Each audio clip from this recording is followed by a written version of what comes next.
Hello, kamusta tayong lahat? I praise my Father, the Almighty God, Yahweh, for He is good, He is faithful, He is righteous, He is holy, He is just, and He is worthy to be praised and adored.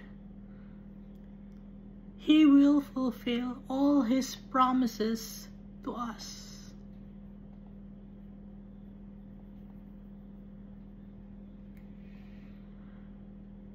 And that's why He sent to us our Savior, our Redeemer, the only mediator to the Almighty Father, Jesus Christ, to cleanse us from our iniquities. Because the precious blood of Jesus Christ is powerful. And I thank the Holy Spirit for the wisdom and knowledge, for the spirit of discernment, and for healing us. Because we are sick. Ano ang ating sickness? Ano ang ating karamdaman? Kasalanan.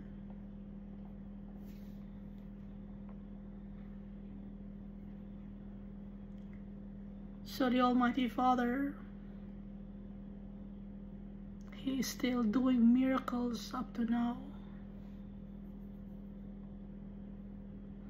He's showering us with gifts,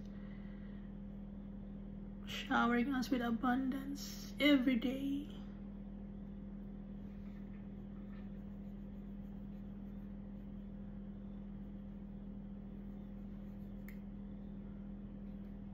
Our Father only wants us to be humble, to fear His words, to obey His commands, to trust in Jesus Christ.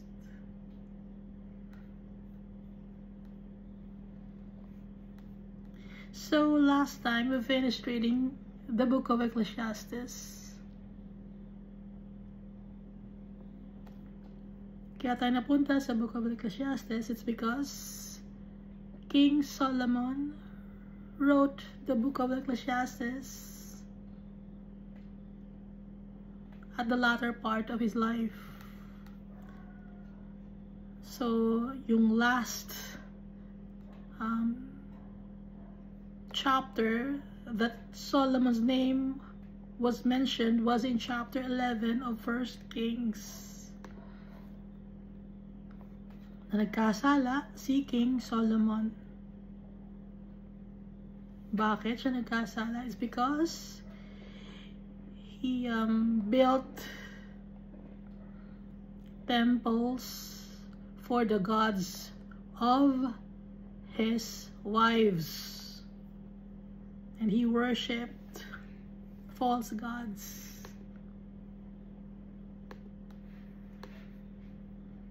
So si Solomon, even though he was full of wisdom, hindi siya masaya. Hindi siya masaya. Even though he was wealthy, he was not happy. Even though he had so many wives and concubines and girlfriends, he was not happy.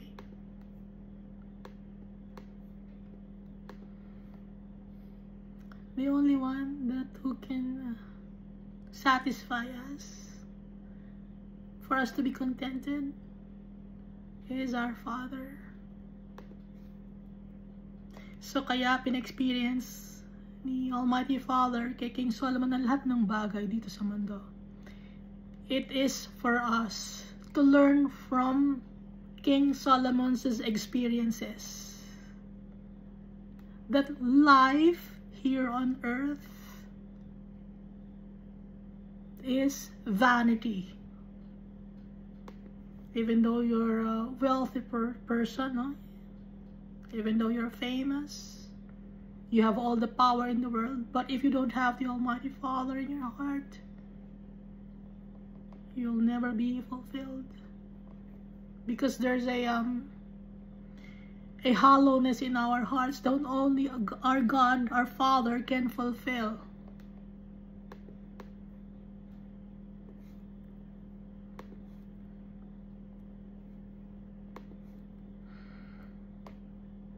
Kaya dito nagkaroon ng mga adversaries or enemies. See, Solomon is because it's the punishment of the Almighty Father.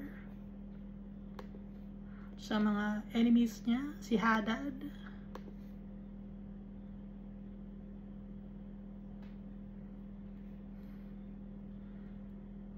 Bata pa si Hadad nung nakalaban ni David yung mga Edomites. So nakatakas si Hadad, nagpunta siya sa Egypt. So yun ang adversary ni Solomon. And then sino pa ang adversary or kalaban ni Solomon? Si Jeroboam. He was Solomon's servant. The Almighty Father allowed Jeroboam to be one of the enemies of Solomon.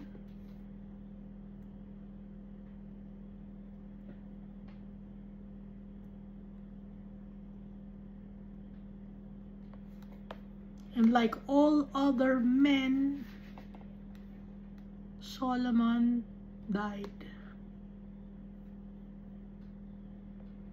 He reigned in Jerusalem for 40 years. And he joined his ancestors and was buried in the city of David. And then yung anak ni Solomon, si Rehoboam. Magkaiba no, si Jeroboam at saka si Rehoboam. Pero baka kakabaliktad kasi ako minsan. Rehoboam, Jeroboam. So si Jeroboam yun ang servant ni Solomon. Si Rehoboam naman yung kanyang anak na supposedly papalit kay King Solomon as King of Israel. So basahin na natin, no? Nandito tayo sa chapter 12 of 1 Kings. So dito wala na si King Solomon. Kaya mababanggit na natin dito, apo na to ni David, grandchild ni David, si Rehoboam. 1 Kings chapter 12. And Rehoboam went to Shechem, for all Israel had gone to Shechem to make him king. So it happened when Jeroboam, the son of Nebat, heard it. He was still in Egypt, for he had fled from the presence of King Solomon and had been dwelling in Egypt. So tumakas itong si Jeroboam.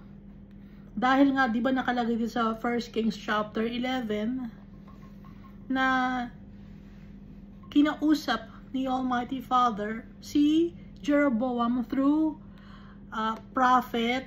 Sino bang prophet yung nakausap? 1 Kings.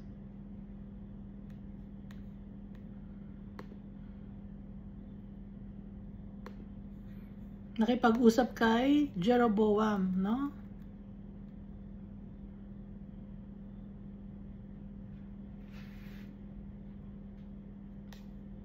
Si Prophet Ahijah, the Shilonite, or from Shiloh. So siya yung nakipag-usap kay Jeroboam dahil inutusan siya ni Almighty Father. So balikan natin ano.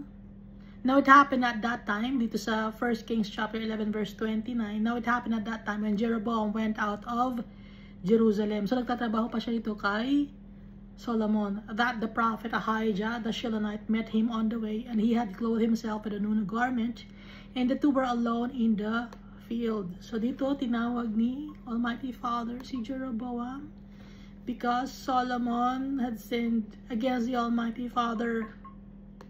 Then Ahijah took hold of the new garment that was on him and tore it into 12 pieces. So isang piece of cloth dahil inati sa 12, symbolizes the 12 tribes of Israel. So he tore it into 12 pieces. And he said to Jeroboam, take for yourself 10 pieces. So 10 tribes ang makukuha ni Jeroboam. No? Ano yung other two? Yung tribe of Benjamin and tribe of Judah.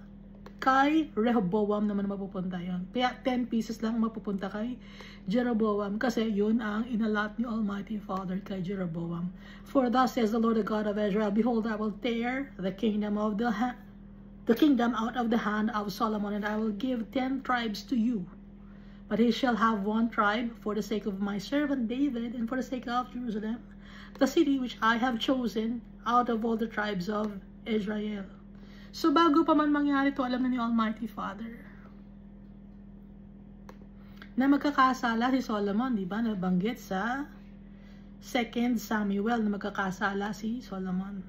Verse 33 of 1 Kings chapter 11, because they have forsaken me and worshipped Ashtoreth, the goddess of the Sidonians, Chemosh, the god of the Moabites, and Milcom or Molech, the god of the people of Ammon, and have not walked in my ways to do what is right in my eyes and keep my statutes and my judgments as did his father David.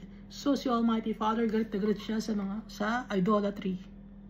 Dahil pag nag-worship ka ng ibang gods or false gods, you are disregarding the Almighty Father, because our Almighty Father, He is true, He is real.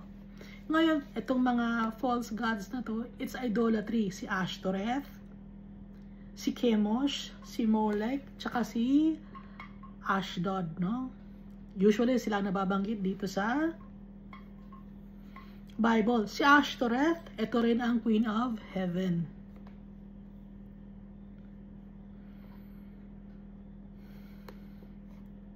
So, si Almighty Father, up to now, galit siya sa idolatry. Akala ninyo hindi galit si Almighty Father sa idolatry? So pag may tinatawag kayo ibang mga pangalan other than the name of Jesus Christ and other than the name of the Almighty Father, galit si Almighty Father.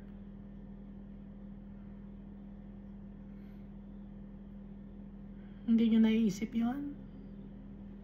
Hindi nagbabago si Almighty Father. Hindi nagbabago ang kanyang stand against idolatry.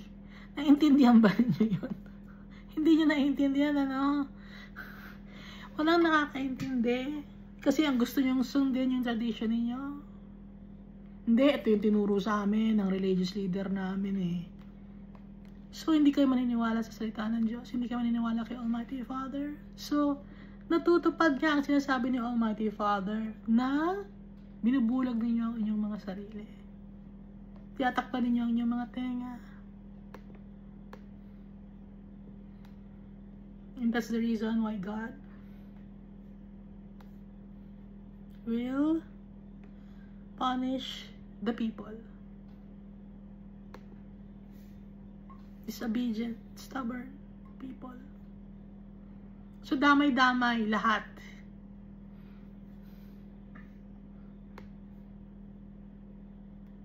Tuloy natin to, no? Sa 1 Kings chapter 11. But I will take the kingdom out of his son's hand and give it to you 10 tribes. And to his son I will give 1 tribe, that my servant David may always have a lamp before me in Jerusalem, the city which I have chosen for myself, to put my name there. Mahal na mahal ni Almighty Father si David, because si David never siyang nag-worship ng foreign gods. Never siyang tumawag sa mga false gods. Never siyang yumuko sa kahoy o simento. Kayo ba yumuyuko ba kayo sa kahoy at simento? Si David hindi ganun ang ginawa niya. Faithful siya kay Almighty Father, kaya mahal na mahal siya ni Almighty Father.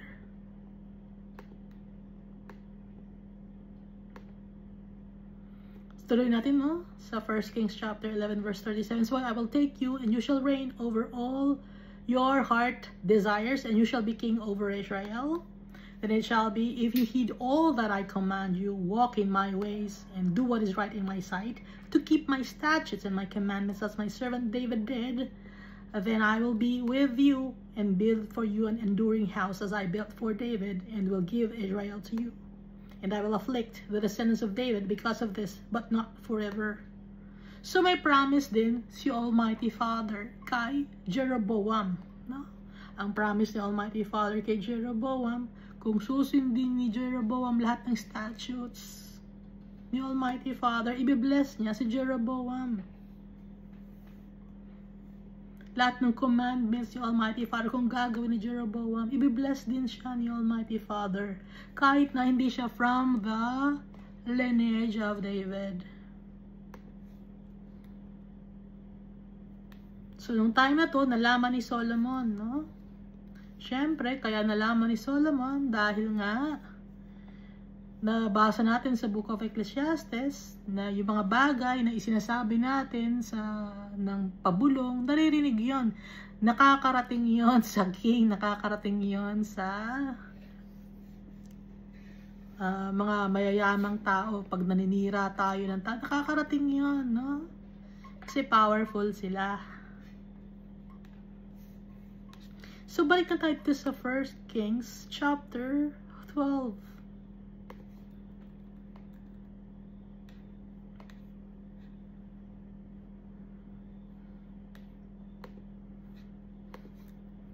Kaya nga, nung si Jeroboam, the son of Nebat, heard it, for he was still in Egypt, he had fled from the presence of King Solomon and had been dwelling in Egypt. So, tumakas siya, di ba? So, nung namatay na si King Solomon, anong ginawa niya? Bumalik siya sa Israel. That they sent and called him. Ipinatawag nila si Jeroboam. Then Jeroboam and the whole assembly of Israel came and spoke to Rehoboam. So, naging leader nila si Rehoboam. Kinausap nila naging leader nila si Jeroboam. Yung mga Israelites, naging leader nila si Jeroboam, kinausap nila si Rehoboam. No?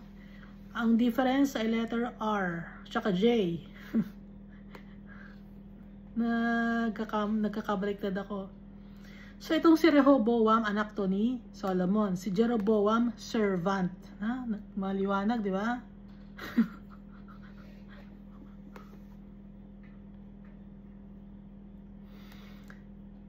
So, kinausap ngayon ni Jeroboam and the whole assembly of Israel si Rehoboam. Anong sinabi? Verse 4, your father made our yoke heavy. Yung tatay mo, mahirap ang mga pinapagawa sa amin. Mabigat ang mga pinapagawa sa amin. Bakit mabigat ang pinapagawa ni Solomon? Because Solomon was full of wisdom. He was strict. Strict siya sa lahat ng bagay. Walang makalusot kay Solomon. Kaya ang tingin ng tao, ang napakahirap lokohin itong si Solomon, ang napaka-stricto. Ito, alam niya lahat ng mga pasikot-sikot sa government, alam niya kung may manloloko, alam niya kung paano ang business dealing. So, walang makalusot kay Solomon. Kaya ang sabi ng mga tao, ng mga Israelites, your father made our yoke heavy. Ang bigat ng dalahin namin nung ni-leader yung tatay mo, yung king yung tatay mo. Hindi kami parang hindi sila malaya, hindi nila magawa yung makapanlok or kung ano man, Dahil naturalesa sa tao, makasalanan talaga, gustong manlamang, hindi sila makagawa ng kalokohan. Nung ang leader ay si Solomon, nung king si Solomon. Now therefore, lighten the burdensome service of your father, and his heavy yoke which he put on us, and we will serve you. So, nakikiusap ang mga tao sa Israel. Sa pangunguna ni Jeroboam, kinausap nila si Rehoboam, no? Anak ni Solomon, na maging magaan naman sana, hindi masyadong strict. Kasi nga, nung si Solomon, he was very strict. Kaya sabi nitong mga Israelites, your father made our yoke heavy, now therefore lighten the burdensome service of your father, and his heavy yoke which he put on us, and we will serve you. Paglilingkuran ka namin, basta huwag kang masyadong strict, magaan sana yung mga trabaho. Sabi ng mga Israelites, nakikiusap sila. So, ito yung mga 10 tribes, or 11 tribes rather. Except, of course, the tribe of Judah, no? Verse 5, so he said to them, depart for 3 days. Sabi ni Rehoboam, na anak ni Solomon, 3 days, give me 3 days. Then come back to me, and the people departed. So 3 days, bigyan niyo ako 3 days to decide kung ano ang gagawin ko. So since hindi naman siya full of wisdom, iba ang tatay sa anak, hindi marunong mag-decide si Rehoboam. So anong ginawa niya? Verse 6, then King Rehoboam consulted the elders who stood before his father Solomon while he still lived. So itong si Solomon, meron din siyang mga elders na kasama. So nagkakaroon sila ng meeting kung ano ang gagawin para sa ikagaganda ng Israel. Ngayon, nung si Rehoboam na ang tumayo bilang king, buhay pa rin naman yung mga elders na kasama ni Solomon. Ngayon, naghumingi siya ng advice. Nakasulat dito, and he said, how do you advise me to answer these people? So yung mga old people, old elders na nga matatanda, ibig sabihin, ano bang gagawin ko dito? No? So humingi siya ng advice sa mga kasama ni King Solomon. So matatanda na to, experience na rin sa pakikipag-usap sa mga tao, at very diplomatic, marunong makipag-usap, no? Verse 7, and they spoke to him saying, if you will be a servant to these people today, and serve them, and answer them, and speak good words to them, then they will be your servants forever. So ang sabi ng mga elders, kung mag-isa-serve mo, or paglilingkuran mo ang mga tao ngayon, sasagutin mo sila, at magagandang mga salita ang sasabihin mo sa kanila. Maging maayos ang pagsasalita mo, pagpakumbaba ka, magkaroon ka ng diplomasya, makiusap ka, gano'n. Kahit na king ka, maging humble ka, magiging makukuha mo ang loob nila. Sabi ng mga elders. Verse 8, but he rejected the advice which the elders had given him. Nireject ni Rehoboam ang advice ng mga elders na kasama ng kanyang tatay na si King Solomon when King Solomon was still alive. No? Yun ang mga kasama kasi niya. And anong ginawa ni Rehoboam? He consulted young men who had grown up with him, who stood before him. So, ang tinanong ngayon ni Rehoboam, ang yung kanyang mga dabarkads. Yung mga barkada rin si Rehoboam. Kasi yun ang kinonsulta niya. So, dalawang klase ng tao ang kinonsulta ni Rehoboam. Yung first, mga elders, matatanda, mga experienced people na. Ngayon, yung pangalawang hiningan niya ng advice, yung kanyang mga dabarkads, yung mga kasama niyang lumaki, kasama niyang nag-schooling. Siyempre, hari siya, anak siya ng hari. So, may schooling sila nun, no? Nag-aaral-aral din sila. So, yung mga kasama niya. And consulted the young men who had grown up with him, who stood before him. So, mga barkada niya to. Na pagtitiwalaan niya. Si Rehoboam, mas pinili niya yung kanyang mga kabarkada kumpara sa mga kasama ng kanyang tatay na mga elders. Verse 9, and he said to them, what advice do you give? How should we answer these people who have spoken to me, saying, lighten the yoke which your father put on us? Kasi ang sabi ng mga tao, wag naman masyadong mabigat yung trabaho na pinapagawa sa amin. Kung ikaw magiging king namin, huwag masyadong may bigat ng trabaho kasi yung trabaho na pinagawa sa amin ng tatay mo napakabigat, no? So yun ang pinapakausap ng mga tao. So humingi siya ng advice sa young men, sa mga taong kaedad niya, sa kanyang mga friends or dabarkads. Verse 10, then the young men who had grown up with him spoke to him, saying thus, you should speak to these people who have spoken to you, saying, your father made our yoke heavy, but you make it lighter or on us. Thus you shall say to them, my little finger shall be thicker than my father's waist. Lalong nagyabang. So, ang advice ng mga young men, opposite ng advice ng mga elders. Ano ang advice ng elders? Magpakumbaba, diba? Ngayon na naman ang advice ng mga young men, mga kakaidara niya, mga barkada niya. Sabihin mo sa mga tao ganito, yung si Solomon, mabigat ang pinapagawa sa inyo. Gusto nyo maging magaan? Pues, ang gagawin natin ngayon, itong daliri kong ito, mas magiging makapal pa kaysa sa bewang ng tatay ko. Ibig sabihin nito, mas pahihirapan ko kayo. So, sino ba naman ang hindi magagalit? Ay, mas pahihirapan pala tayo nito. Bakit ito ang gagawin natin, king, no?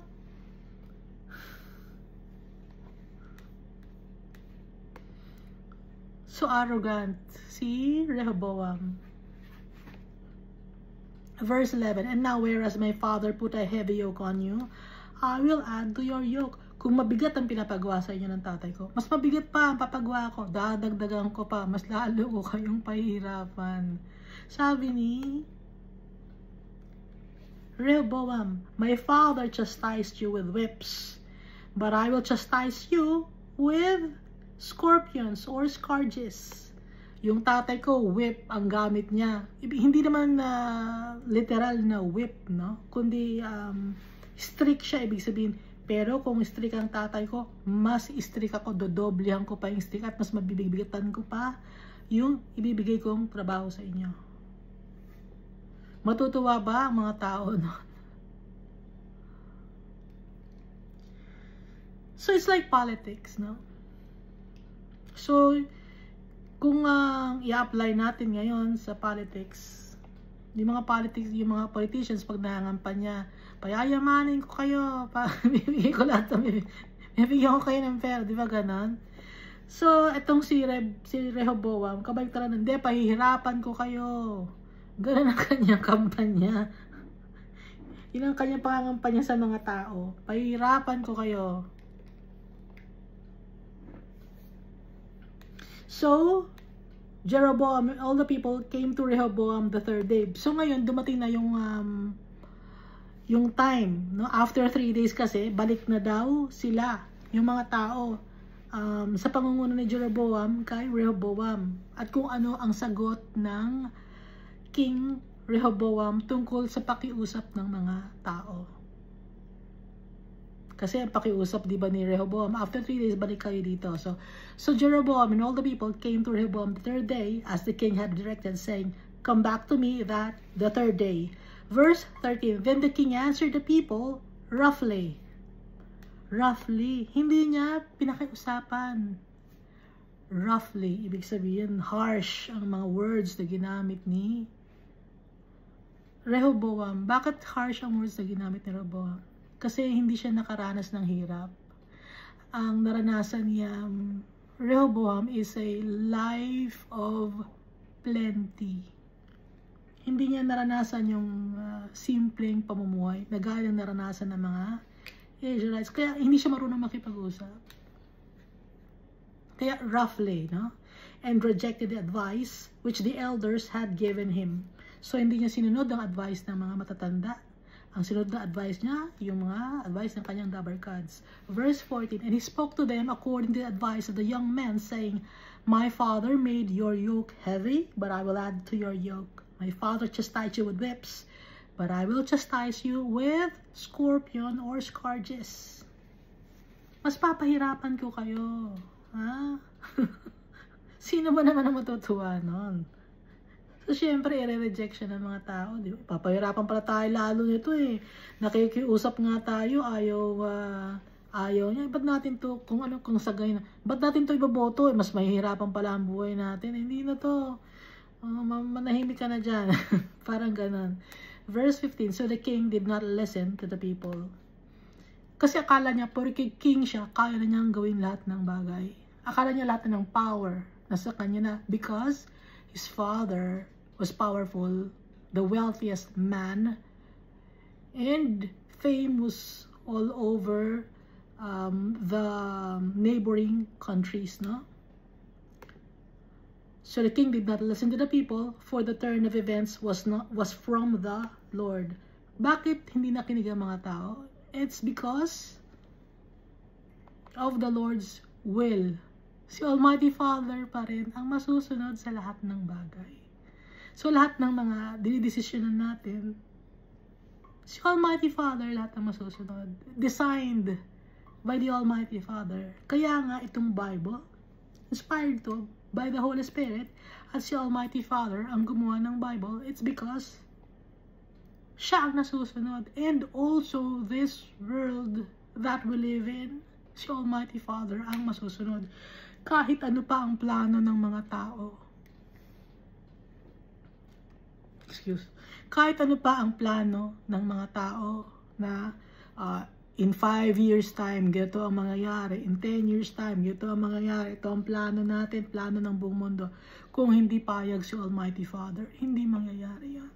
We are at the mercy of the Creator of this world. He is powerful. So dito, no? For the turn of events was from the Lord, that he might fulfill his word, which the Lord had spoken by Ahijah the Shilonite, to Jeroboam the son of Nebat, para mangyari ang sinabi ni Almighty Father kay Ahijah na nirelay na sinabi kay Jeroboam. So ginamit ni Almighty Father si Prophet Ahijah to communicate with Jeroboam. Para mangyari yon, kailangan i-reject ng mga tao si Rehoboam. Verse 16.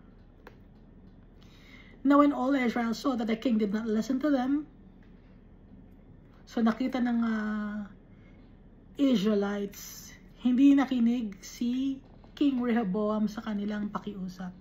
The people answered the king, saying, What share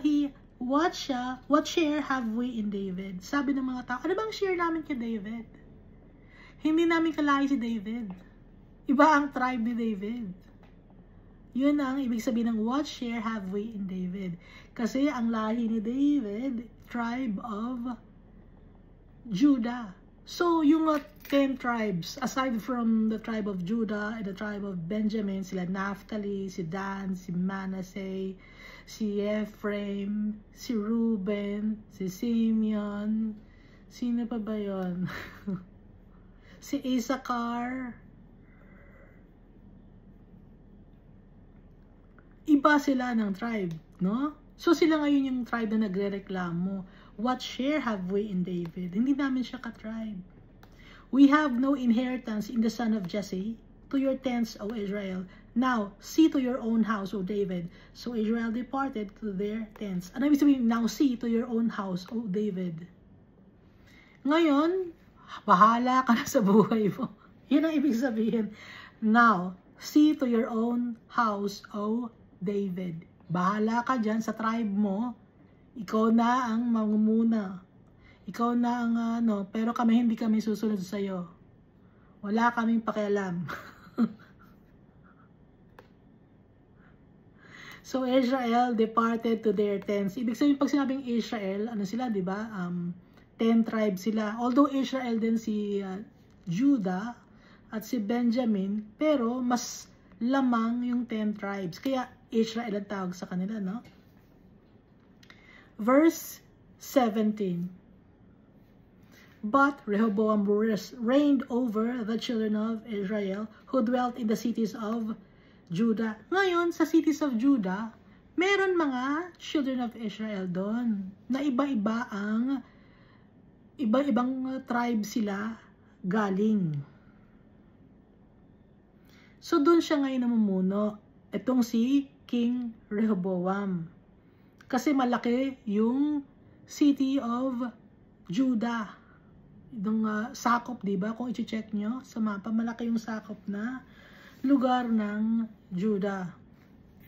So, within the vicinity of the cities of Judah, lang si Rehoboam, doon lang siya paikot-ikot.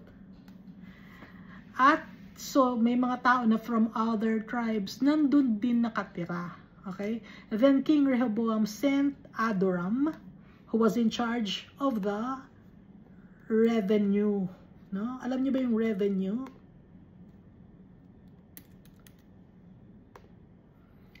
tax to, diba? Yung revenue, in charge of the tax or earnings or income, no? Or tungkol sa mga businesses. In charge si Adoram. But all Israel stoned him with stones and he died. So habang nangongolekta, ngolekta si Adoram ng tax. Anong ginawa ng Israel?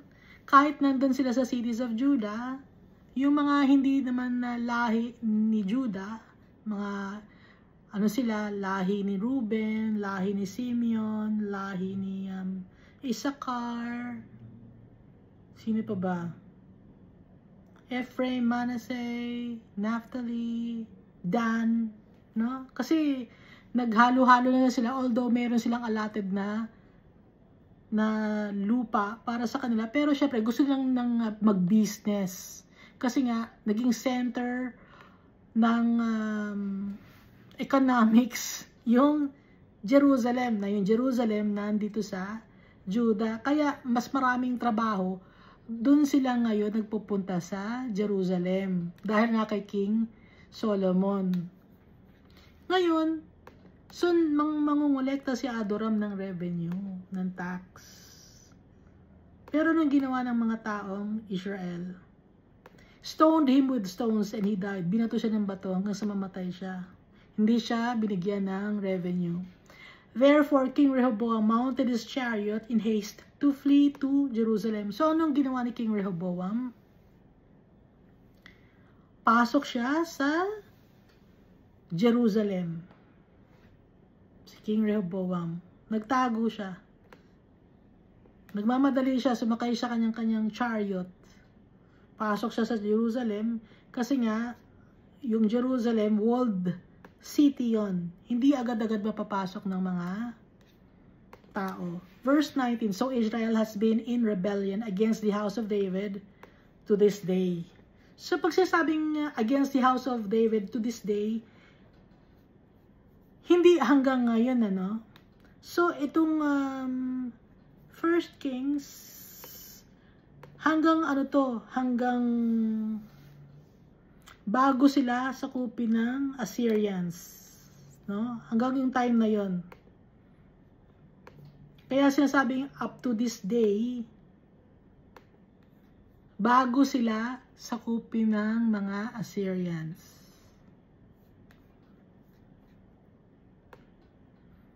Kasi ngayon wala na, no? Hindi na ngayon.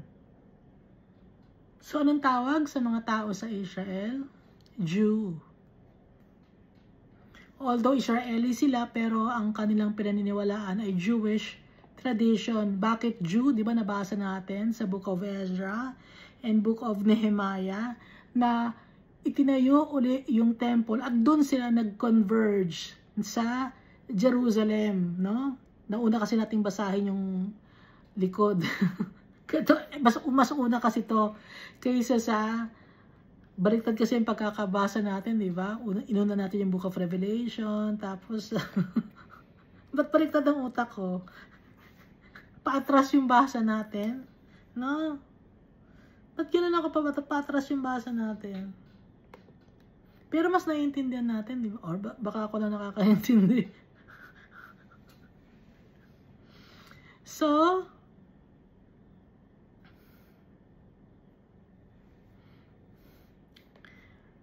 yung tao ngayon sa Israel, ang tawag sa kanila, Jew. Yun ang kanilang tradition, Jewish tradition. Or, pag Christian na sila, Jewish Christian ang tawag sa kanila.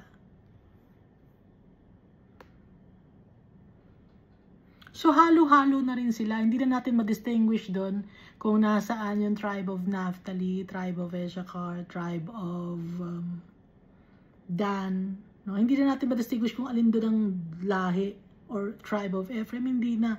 A tribe of Manasseh, nawala na yung kanilang lupa, napunta na sa Jordan. You know? Kaya ang tawag sa kanila Jew kasi Judah. Okay? Doon sila nag-converge sa Jerusalem. Kaya naging isang nagkasundo na sila, naging iisa na sila, nag-unite na sila. Kung hindi pa sinakop ni Nebuchadnezzar tsaka ng mga Assyrians ang Israel.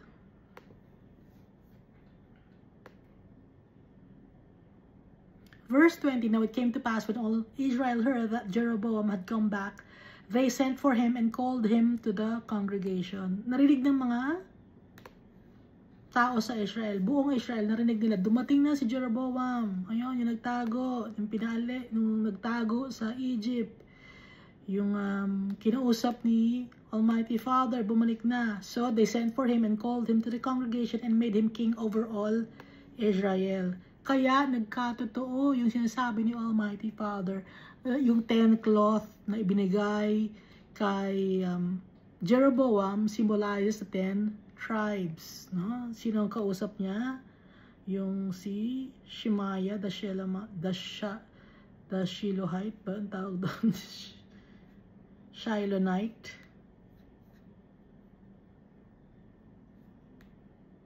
Ito na ba yan?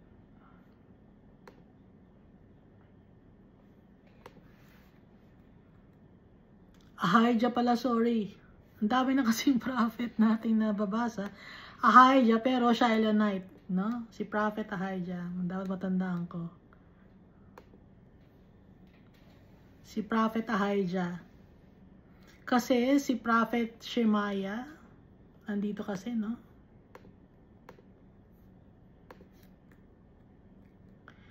Yung prophet sa Israel, iba sa prophet sa Judah kasi nga nagkahiwalay na sila, no? Naging na-divide na yung kingdom of Israel, nagkaroon na ng kingdom of Israel and kingdom of Judah.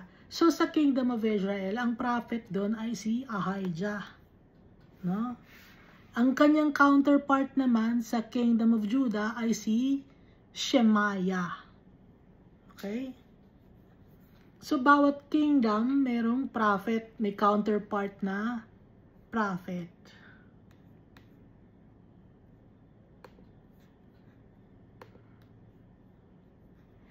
Balikan natin to, no? Now it came to pass when all Israel heard that Jeroboam had come back, they sent for him and called him to the congregation and made him king over all Israel. There was none who followed the house of David, but the tribe of Judah only. So, nag-iisa lang yung tribe of Judah, na ang king nila ay si King Rehoboam. Kasi kalahi nila, kadugo nila. Kaya hindi nila iniwan si King Rehoboam. Verse 21, and when Rehoboam came to Jerusalem, he assembled all the house of Judah with the tribe of Benjamin. So kaya nga 10 tribes lang ang napunta sa kingdom of Israel. Kasi nga, kinuha ng tribe of Judah si Benjamin, yung tribe of Benjamin, nag-merge. Kaya nga, di ba, 10 tribes lang ang ibinigay kay Jeroboam ni Almighty Father through the prophet Ahijah the Shilonite. Excuse. So, yung Judah, no, ang king, galing doon si King David. Dito sa tribe of Benjamin, dito galing si King Saul. So, puro king, no? Sa Judah at saka sa Benjamin. So, when Rehoboam came to Jerusalem, he assembled all the house of Judah with the tribe of Benjamin. Kasi magkadikit lang yung kanilang land na namana. 180,000 chosen men who were warriors to fight against the house of Israel, that he might restore the kingdom to Rehoboam, the son of Solomon. Gusto din naman makipaglaban.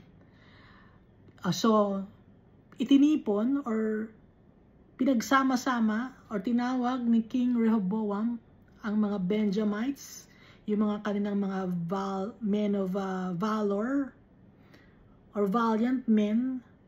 So, dalawa silang tribe. Susuguri nila yung 10 tribes, aawayin nila. Kaya niya tinawag yung mga warriors. Verse 22, but the word of God came to Shemaiah, the man of God. So itong si Shemaiah, gaya ng sinabi natin kanina, siya yung prophet sa Judah, no?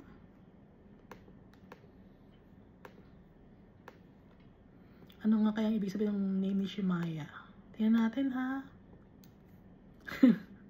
Hindi ko pa kasi tinanong kanina. Ba't hindi ko tinanong kanina? So, Shemaiah means heard by God. Heard by Yahweh. Shemaiah.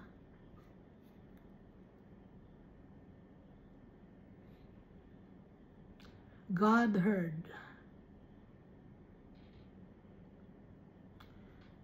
Yahweh hears, or Yah hears. Yun ang ibig sabihin ng Shemaiah. Yun ang name ng prophet. The man of God saying, speak to Rehoboam, the son of Solomon, king of Judah. So, kinausap ni Almighty Father si Shemaiah, kausapin mo si Rehoboam. Ito ang sabihin mo, i-relay mo ang message ko kay Rehoboam to all the house of Judah and Benjamin and to the rest of the people, saying, thus says the Lord, you shall not go up nor fight against your brethren, the children of Israel. Hindi nyo aawayin ang inyong mga kapatid. Manatili kayo dyan. Sabi ni Almighty Father kay Shemaiah, i-relay kay Rehoboam. Let every man return to his house. Return to his house. Bumalik kayo sa bahay ninyo. Hindi kayo magkikipaglaban. Hindi kayo magkakaroon ng battle. For this thing is from me. Dahil kaya nawala sa inyo yung 10 tribes dahil sa gawa ko. Sabi ni Almighty Father, ako ang gumawa ng paraan na yon. Kaya wala sa inyo ang 10 tribes. Kaya hindi nyo sila aawayin. So si Almighty Father, siya ang masusunod. Hindi tayo. Sa buhay natin, hindi tayo masusunod. Si Almighty Father ang masusunod. Pag tayong nasusunod sa buhay, napapahamak tayo, nasisira ang buhay natin, lalo tayong nagiging miserable. But, if we surrender our lives to the Almighty Father, nagkakaroon tayo ng peace. Alam natin na si Almighty Father mag-iingat sa atin.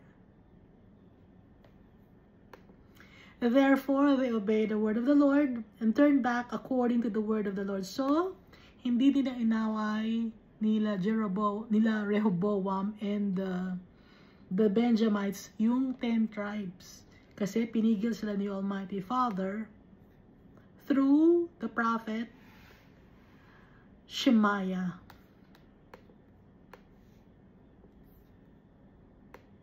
So, ituloy natin, ano? Di ba may promise si Almighty Father kay Jeroboam na kung magiging mabuti si Jeroboam, susundin niya si Almighty Father, yung commands, yung statutes, ibe-bless niya si Jeroboam. Nakasulat, di ba, sa 1 Kings chapter 11? Anong verse ba yun?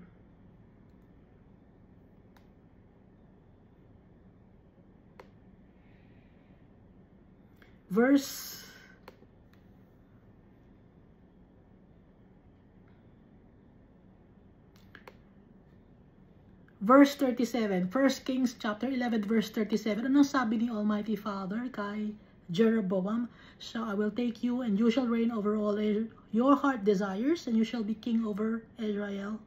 And then it shall be, if you heed all that I command you, walk in my ways and do what is right in my sight, to keep my statutes and my commandments as my servant did, then I will be with you and build for you an enduring house, as I built for David, and will give Israel to you.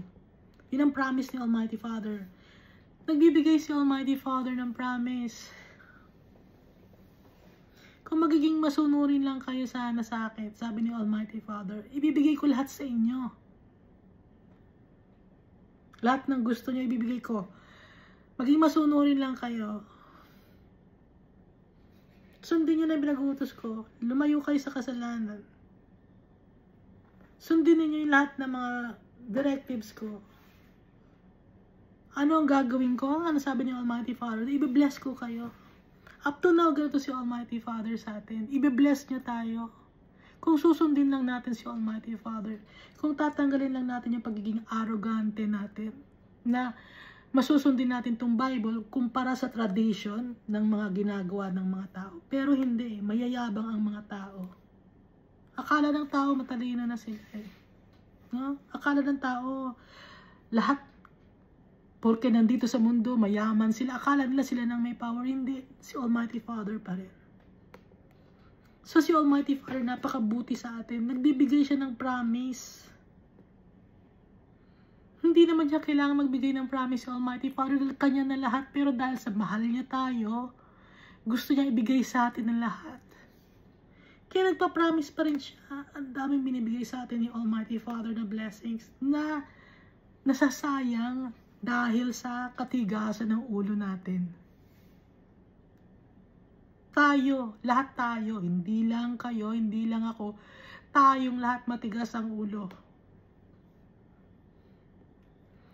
Walang pagkukulang sa atin si Almighty Father, tayong nagkukulang sa Kanya.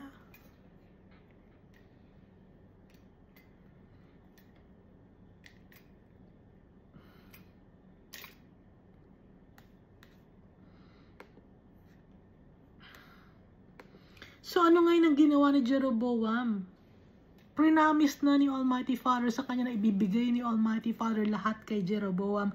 Lahat ng gusto niya ibibigay ni Almighty Father kung magiging obedient lang si Jeroboam. So what did Jeroboam do? Dito sa verse 25 of 1 Kings chapter 12. Then Jeroboam built Shechem in the mountains of Ephraim and dwelt there. So yung kingdom ni Jeroboam, nagtayo siya ng fortified wall, ibig sabihin secured city, no, sa Shechem na nasa mountains of Ephraim. Dun siya tumira.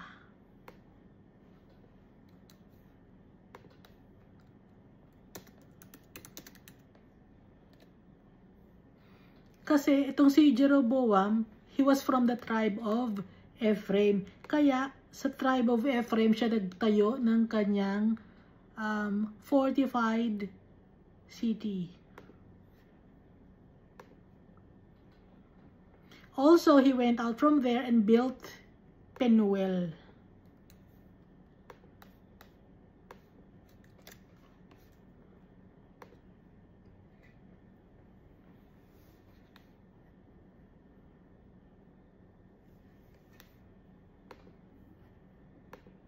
So, yung pinatayo niya, yung Penuel. Tsaka, pinatayo niya yung kanyang bahay sa mountains of Ephraim, no? And, verse 26, Jeroboam said in his heart, may takot si Jeroboam. Wala siyang faith kay Almighty Father. Now, the kingdom may return to the house of David. Naku, baka bumalik ulit yung mga tao kay David, baka iwan nila ako. Kasi na kay Jeroboam na yung power. 10 tribes yung kanyang hawak, no? So, naging mayabang siya. Naging abusado siya. So, nagkaroon ngayon siya ng takot na mawala sa kanya yung 10 tribes at bumalik sa house of David. Wala siyang tiwala kay Almighty Father. Pero nag-promise na si Almighty Father sa kanya, siya ang may kasalanan. Itong si Jeroboam.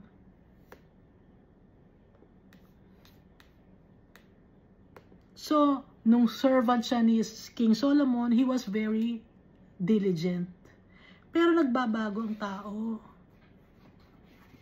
Dapat nagbabago ang tao for the better. Si Jeroboam, nagbago siya, naging worse. Dati siyang diligent, ano nangyari sa kanya? Nasira siya. Verse 27, if these people go up to offer sacrifices in the house of the Lord at Jerusalem, then the heart of these people will turn back to their Lord, Rehoboam, king of Judah. And they will kill me and go back to Rehoboam, king of Judah. Kinausap na siya ni Almighty Father, may promise na sa kanya si Almighty Father. Hindi niya sinunod. He did not trust the Almighty God.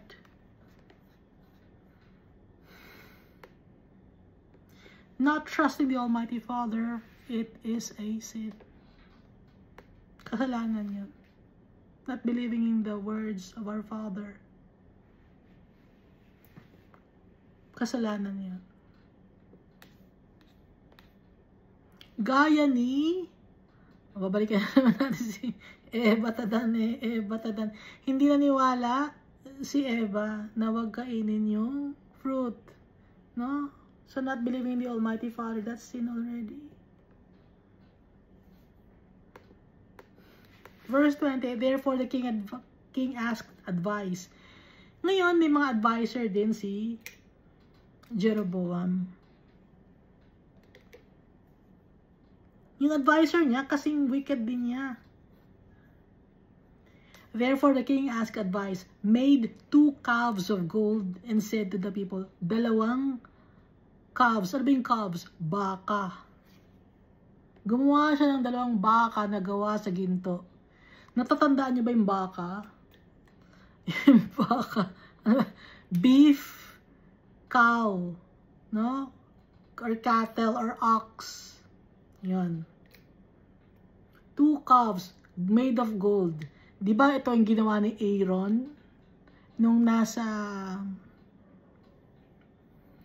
si Moses ay kausap ni Almighty Father, binibigay ni Almighty Father kay Moses yung 10 Commandments. Ngayon, since wala si Moses, ang ginawa ni Aaron, kinuha niya lahat ng mga gold articles ng mga tao, tinunaw at ginawang golden calf. At sinamba yun ng mga tao. So, na-instilled sa mind nila yun, ano? Na-instilled sa mind nila. So, kahit matagal ng panahon, na-instilled sa mind nito. Pati, kaya nga, dito kay Jeroboam, 2 calves of gold. And said to the people, it is too much for you to go up to Jerusalem. Huwag na kayo magpunta ng Jerusalem, mapapagod lang kayo. Here are your gods, O Israel, which brought you up from the land of Egypt.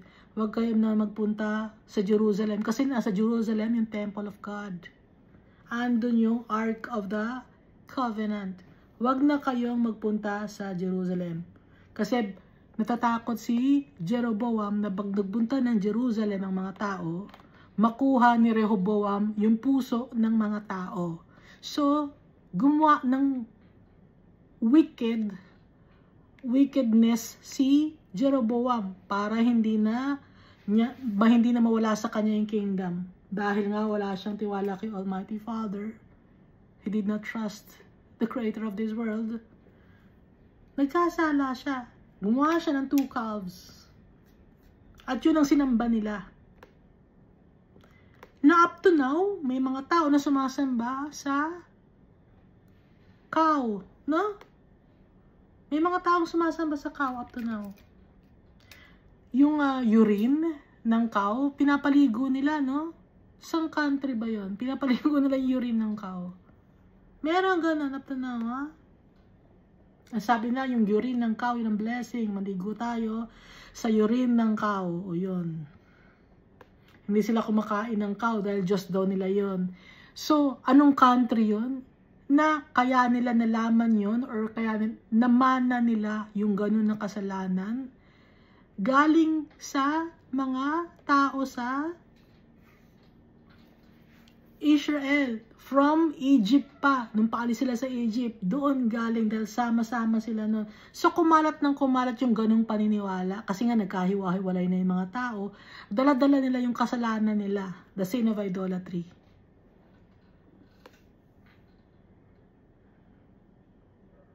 Na kahit na matagal ng panahon, up to now, may mga sumasamba sa cow. Ituloy natin, ano? It is too much for you to go up to Jerusalem. Here are your gods, O Israel, which brought you up from the land of Egypt. Ito ang Diyos nyo. Tinanggal kayo sa Egypt, dinala kayo dito sa Israel. Kasi nungalingan, no?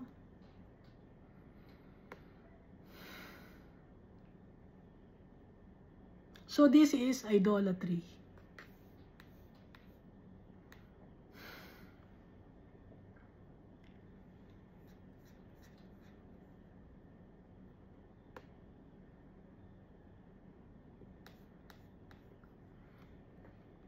Kaya pala wala rin sa 12 tribes yung tribe of Ephraim sa Book of Revelation, hindi binanggit. Ang kasalanan nila, idolatry, debauchery. Nabanggitin natin dati, di ba? Verse 29, and he set up one in Bethel. So 2 calves yun. Yung isa dinala sa Bethel. And then the other one, he put in Dan. Saan yung Dan? Nasa upper part of Israel. So dulo sa dulo. From north to south, merong calf. Sa north, ang calf nila, meron doon sa may bandang Dan. Yung pangalawang calf, nasaan? Nasa Bethel.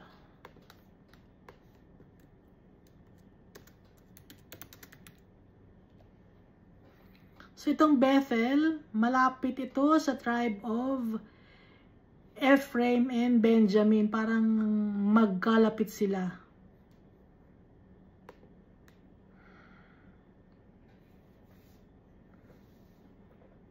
Parang border na.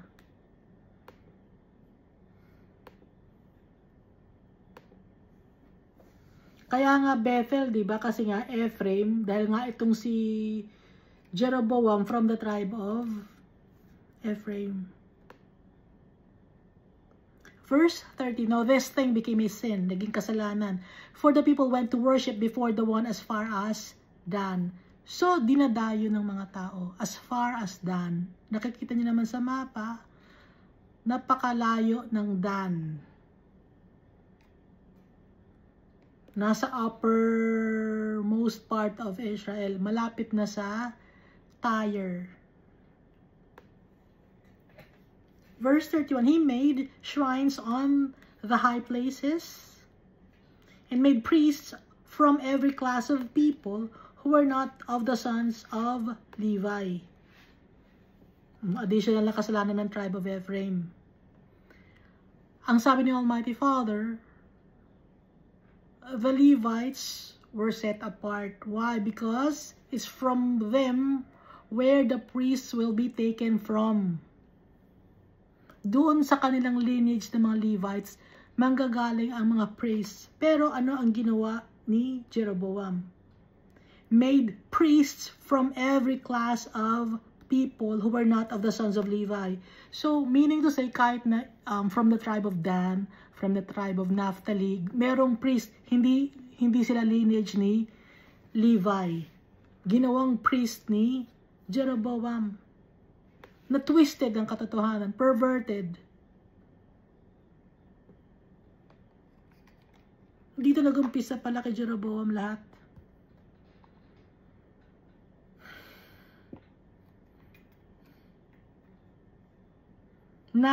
Namana naituturo sa ibang mga tao, generation to generation to generation up to now. Dito nang galing kay Jeroboam. O tuloy natin verse 32. Jeroboam ordained a feast on the 15th day of the 8th month, like the feast that was in Judah. So ginaya ni Jeroboam yung feast sa Judah, 8th month, on the 15th day of the 8th month. Ano bang 8th month yun pag Jewish calendar?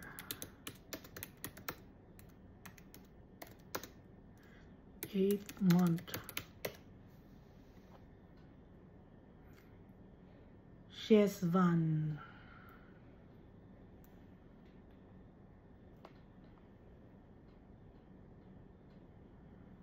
Eighth month, October. Between October and November. Ginaya ni Jeroboam. Gumawa siya ng sarili niyang. Gumawa siya ng kanyang sarili tradition. Si Jeroboam pala nagpaumpisa na gumawa ng sariling tradition. Hindi galing sa utos ni Almighty Father. Na hanggang ngayon gumagawa ang tao ng sariling tradition. Piyesta to ng ganyan, piyesta to ng kung sino-sino mang tao. Galing kay Jeroboam, sa kanya galing. Siya ang source. So, ginaya ng ibang mga tao. Ay, pwede palang gumawa ng sariling fiesta or celebration or feast month. Gagawa rin tayo, mag-invento rin tayo. So, kay Jeroboam galing. Jeroboam instituted or ordained a feast on the 15th day of the 8th month, or sa ngayon ay October or November 15, like the feast that was in Judah. Pag Judah, yun yung Sukkot Sukkot. Kailan ba, Sukkot ba yun? Sukkot feast.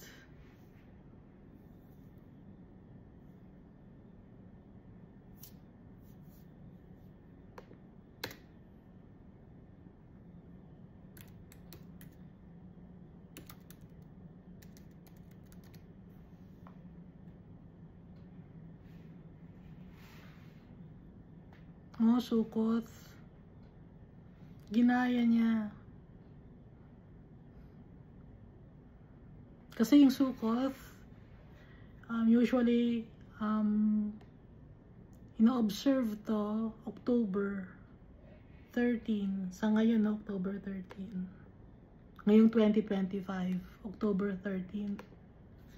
So, ginaya ni Jeroboam. Nakakalungkot, diba? Hindi ba ka nalulungkot? And offered sacrifices on the altar. So he did at Bethel, sacrificing to the calves that he made.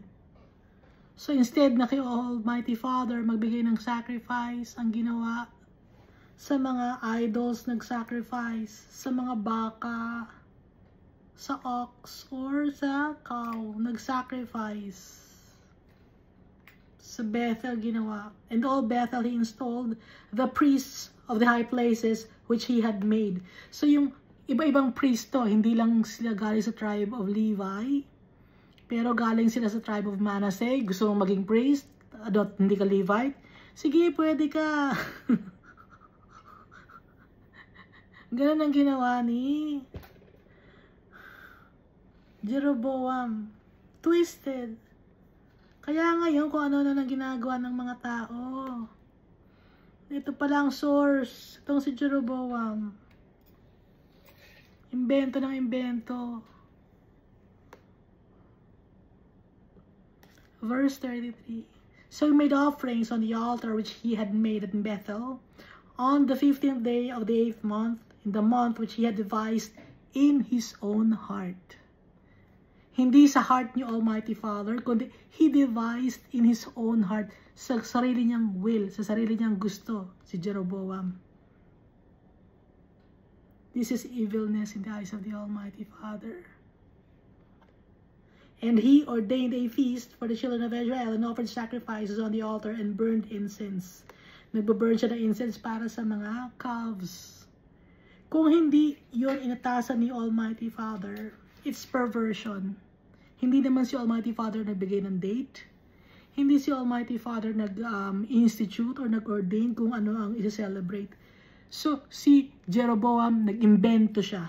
Sa kanya galing ang mga pang-imbento na ginaya naman ngayon. Sino ang gumaya? Ginaya ng mga pagans. In-incorporate niya kunyari si Almighty Father, no? Kunyari, kasi dito ang sinasamba or ang worship ng mga Israelites, si Almighty Father. Ngayon ang ginawa ni Jeroboam, in-incorporate niya kunyari si Almighty Father sa pag-worship, pero ang totoo, kasinungalingan ang ginawa niya. Siya lang ang gumawa sa puso niya. Na ang ginawa naman ngayon ng mga tao na nasa Israel, syempre lumilipat-lipat ng lugar ang mga tao sa Israel, gaya ng up to now, di ba, pa-travel-travel ang mga tao. Ngayon, nakukuha nila yung turo ni Jeroboam. Ngayon, yung ibang mga tao naman, ganito ang ginawa ng king namin, si Jeroboam So, pwede rin tayo gumawa ng ating sariling priest. Pwede rin tayong magtayo ng kung ano mga animals dyan, yun ang sambahin natin. Perverted. Hindi nagtiwala si Jeroboam kay Almighty Father.